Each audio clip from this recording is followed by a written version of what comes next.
धारनी शहर सहित पूरे तहसील क्षेत्र में इन दिनों डीजल की भारी किल्लत पैदा हो गई है, जिससे किसान, वाहन चालक और व्यापारी वर्ग गंभीर परेशानियों का सामना कर रहे हैं। शहर के चारों पेट्रोल पंपों पर डीजल का पर्याप्त भंडार उपलब्ध नहीं होने के कारण वाहनों की लंबी लंबी कतारें लग रही हैं। विशेष रूप से ट्रैक्टरों की लगभग 1 किलोमीटर लंबी लाइनें देखने को मिल रही है। पेट्रोल पंप संचालकों के अनुसार तेल कंपनियों से पर्याप्त मात्रा में डीजल की आपूर्ति नहीं हो रही है, जिसके कारण उपभोक्ताओं की मांग पूरी करना मुश्किल हो गया है। उपलब्ध डीजल का स्टॉक कुछ ही घंटों में समाप्त हो जाता है और कई वाहन चालकों को बिना डीजल लिए वापस लौटना पड़ रहा है।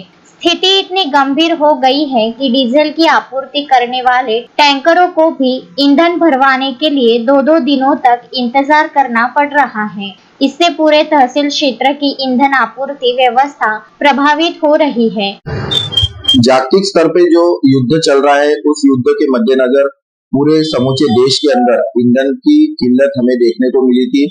यह ईंधन की जो किल्लत है, हमें अमरावती जिले का जो आदिवासी बहुल क्षेत्र है मेलघाट, यहाँ के धारनी तहसील में बड़े पैमाने पर देखने को मिल रही है।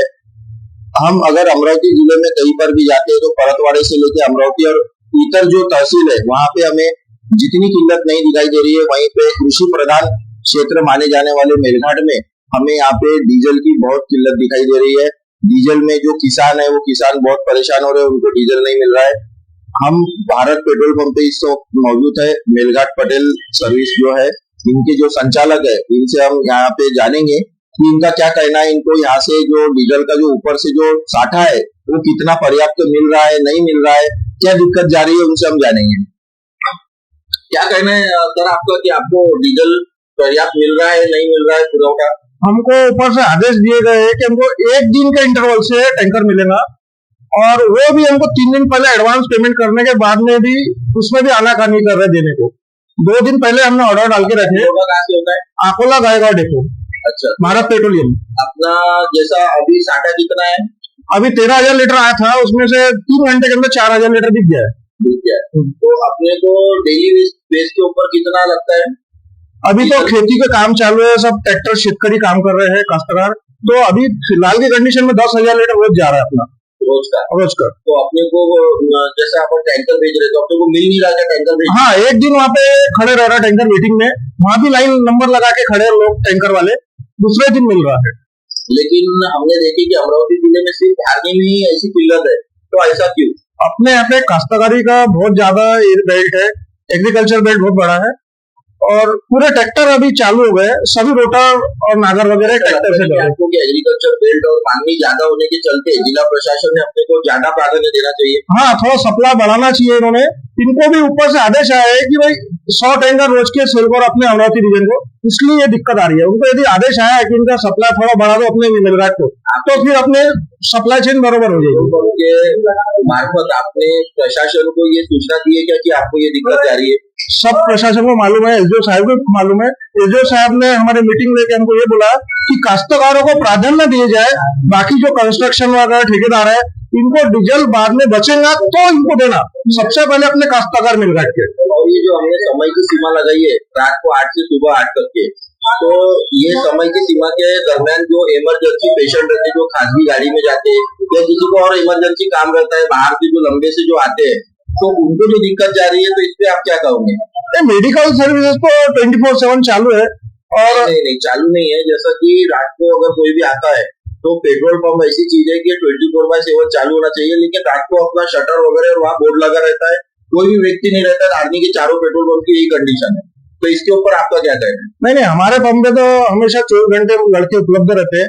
ओनली मेडिकल सर्विसेज ही चालू है रात में, क्योंकि हमको सेफ्टी पॉइंट ऑफ व्यू रात में बंद रखना पड़ता है। 10 के बाद तकरार आ रही है, अन्य पेट्रोल पंप की भी, आपकी भी तकरार आई है कि हमारे को इमरजेंसी के अंदर आना था तो हमारे को डीजल मिला नहीं, जिसकी लिखित भी तकरार हुई है। नहीं सर, मेरे पंप की तो नहीं है। मैंने अभी सब चेक किया सिस्टम, मेरे पंप पे ऐसी कोई तकरार नहीं कि इमरजेंसी वाले को मैंने नहीं दिया। मैं पहला फर्स्ट प्राधान्य देता हूँ, इमरजेंसी मेडिकल सर्विस है तो मैं उसको लाइन में से निकाल के पहले उसको देता हूँ। सर, अभी ये जो समस्या चल रही है, जो 1 किलोमीटर की लाइन लगी है, इसके ऊपर आपको क्या सुझाव देना है? ये तो सभी पंप पे लाइन लगी है और सबको लाइन में ही मिलेगा, क्योंकि सप्लाई है नहीं मेरे पास, अभी 10,000 लीटर भी बचा नहीं है।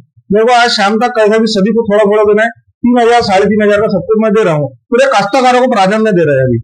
इधर मानसून का मौसम शुरू होने से किसानों की चिंता और बढ़ गई है। खेतों की जुताई, बुआई, पूर्व तैयारी, नांगरनी तथा अन्य कृषि कार्य डीजल के अभाव में प्रभावित हो रहे हैं। ट्रैक्टर और कृषि यंत्रों को डीजल नहीं मिलने से किसानों को अपने काम रोकने पड़ रहे हैं। धारनी तहसील में डीजल की किल्लत को लेकर ट्रैक्टर के जो ड्राइवर है, संचालक है, वो लोग बहुत परेशानी से गुजर रहे हैं। घंटों गिनती उन्हें लाइन में खड़े रहना पड़ रहा है डीजल प्राप्त करने के लिए। हम बात करते हैं ट्रैक्टर संचालक से कि उनकी क्या परेशानी है।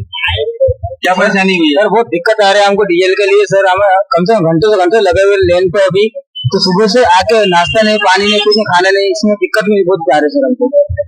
उसका कौन जगह से आए थे? पहले से आए सर, बहुत सुबह से आए सर। कम से कम ये समझ को चलो सर, हम आए तो हमको पानी के नहीं, कुछ नहीं, विषय नहीं, कुछ नहीं, वो दिक्कत में जा रहे सर हमको। समझ में नहीं आ रहा सर, क्या कर सकते हम। ऐसे नंबर में लगा के तो सुबह से शाम हो जाए सर, अभी तक काम नहीं, कुछ भी नहीं, तो क्या कर सकते सर हम। इसका कुछ हमको ये कर दो।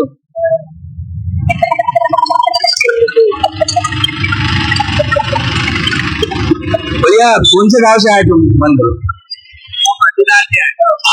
अतीरा से। कब से आए तुम यहाँ पे? सुबह से आए। सुबह से आए। क्या क्या परेशानी क्या चल रही है? क्या परेशानी है कि हमको पहले जैसा डबकी में मिलते थे तेल, अभी डबकी में नहीं दे रहा और सिर्फ 2,000 की तेल मिल रहा।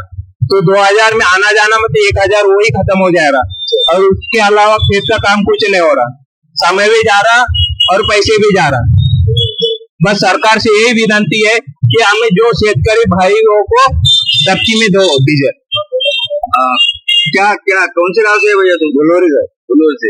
कब से खड़े थे यहाँ पे? 10 बजे।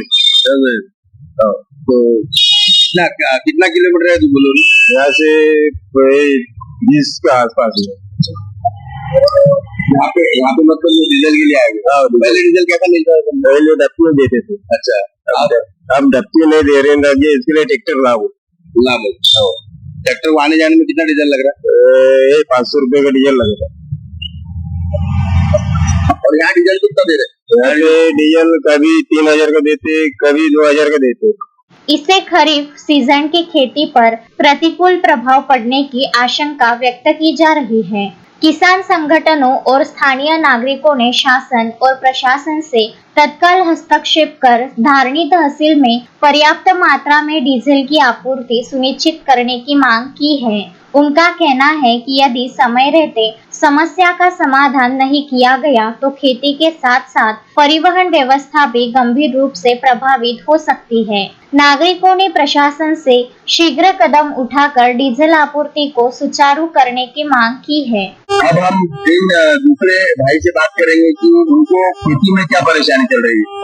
भैया कौन से गाँव के आप? क्या परेशानी चल रही है? खेती अपना ट्रैक्टर लेके जाने पर आते आते मतलब 1,000 रुपये का डीजल मिल जाएगा और 2,000 डीजल देगा, क्या काम करेगा? पहले कैसा मिलता था? पहले कैन में मिलता था, अभी कैन में नहीं दे रहे, बस अभी तो 2,000 के लिए 2,000। आपका सरकार से क्या बोलना है डीजल की किल्लत को लेके? डीजल की किल्लत को लेकर तो जो बोलना है वो ठीक है। मैं अभी फिलहाल बैरागढ़ गांव से आ रहा हूँ और गवर्नमेंट से ये बोलना है कि भाई हिंदुस्तान के अंदर डीजल की कमी नहीं है। हिंदुस्तान के अंदर डीजल अभी कितना भी कम हो जाए खत्म नहीं हो सकता है। ये गवर्नमेंट का फंदा है, इसको बोलते हैं लाइन दे करके फ्यूज निकालना। गवर्नमेंट ने 11 रुपये बढ़ा दी है और डीजल को रोक करके दे रही है ताकि लोग दंगा ना करे, परेशानी में लोगों को ना डाले, धन तूफान ना करे। और गवर्नमेंट से ये बोलना है कि भाई नाजायज ये तकलीफ बढ़ते जा रही है हमको दिन ब दिन। इतनी दूर से हम आते हैं, डीजल की बहुत ज्यादा किल्लत हो रही है हमको। तस्मीन शेख, सुलेमान मेमन, शकील अहमद, विदर्भ न्यूज, धारणी। श्रद्धा फैमिली शॉपिंग में जाएंगे हम सभी, साड़ियों की नई डिजाइन देखो यहीं से लाएंगे। श्रद्धा फैमिली शॉपिंग में जाएंगे हम सभी, लेडीज जेंट्स बच्चों की हर फैशन लाएंगे सभी। फैशन के सफर में आप भी आगे ही आगे बढ़ते चलिए, क्योंकि बिजीलैंड का सबसे बड़ा आलीशान भव्य showroom Shraddha family shoppe and mall, Busyland complex, Nandgaon Peth, Amravati.